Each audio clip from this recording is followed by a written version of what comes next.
perkenalkan, nama saya Minda Dayana Suisa. Saya dari Fakultas Ilmu Komputer Prodi Informatika.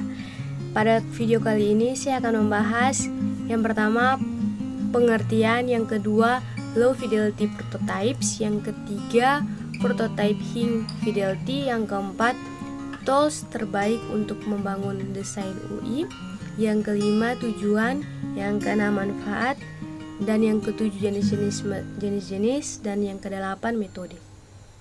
Yang pertama pengertian. Definisi umum dari prototipe purwarupa adalah sebuah skema perancangan sistem yang membentuk model dan standar ukuran atau skalabilitas yang akan dikerjakan nantinya. Setiap pengembangan maupun pengguna dapat berinteraksi langsung dengan model tersebut tanpa harus membuat produk nyatanya. Yang berikutnya, low fidelity prototypes. Low fidelity prototypes seringkali berbasis kertas dan tidak memungkinkan interaksi pengguna. Mulai dari serangkaian mock-up yang digambar tangan hingga cetakan. Secara teori, sketsa dengan ketelitian rendah lebih cepat dibuat. Low fidelity prototype sangat membantu dalam memungkinkan visualisasi awal dari solusi desain alternatif yang membantu memicu inovasi dan peningkatan. Keuntungan tambahan dari pendekatan ini adalah ketika menggunakan sketsa kasar, pengguna mungkin merasa lebih nyaman menyarankan perubahan. Yang berikutnya, high fidelity prototype.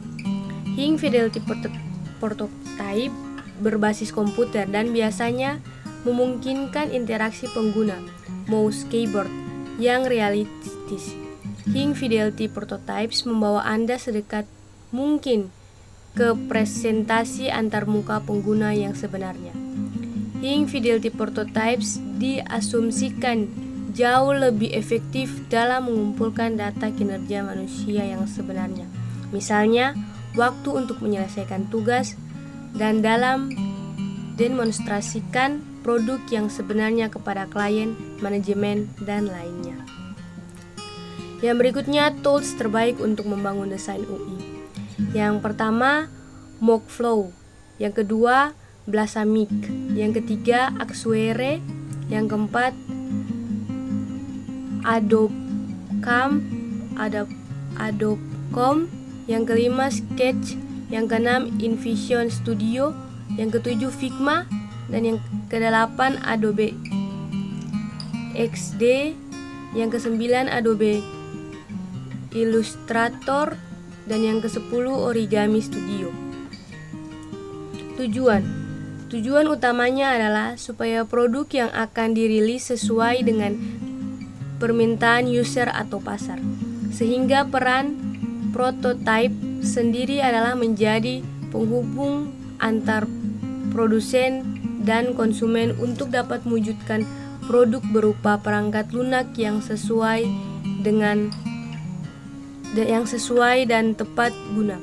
Selain itu, dengan adanya prototype sendiri maupun menghemat biaya produksi dan tidak memerlukan proses trial and error, sehingga dapat mengurangi waktu pengerjaan dan beban biaya yang harus dikeluarkan oleh tim developer. Yang berikutnya, manfaat prototype. 1. Mampu mengetahui kebutuhan pengguna lebih awal. Manfaat yang pertama, mampu mengetahui apa saja prioritas kebutuhan dan user agar menciptakan produk yang lebih sesuai, sehingga proses pengembangan lebih cepat dan dapat menyesuaikan yang diberikan oleh klien. Yang kedua, dapat menghemat biaya pengembangan produk.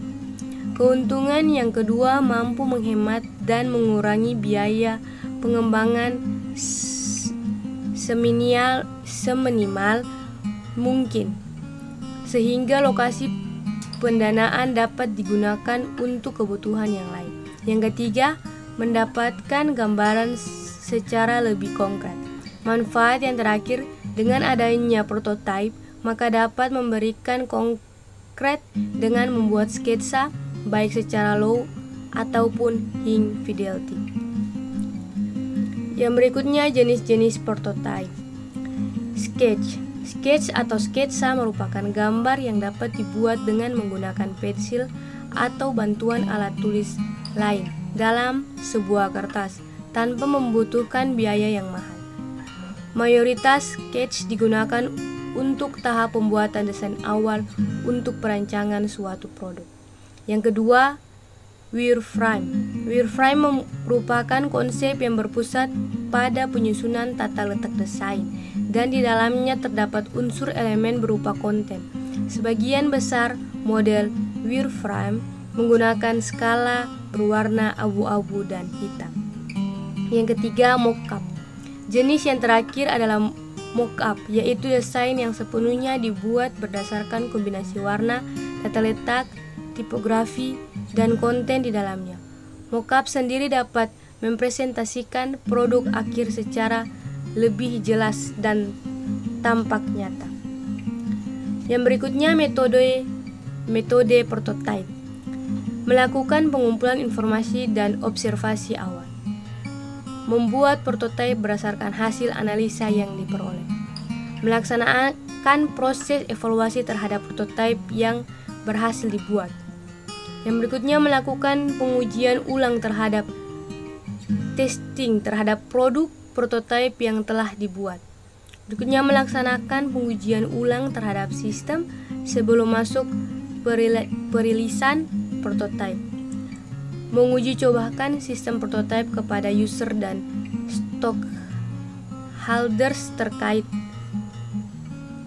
stockholders terkait. Demikian hasil presentasi saya. Kurang dan lebihnya saya mohon maaf. Sekian dan terima kasih. Shalom.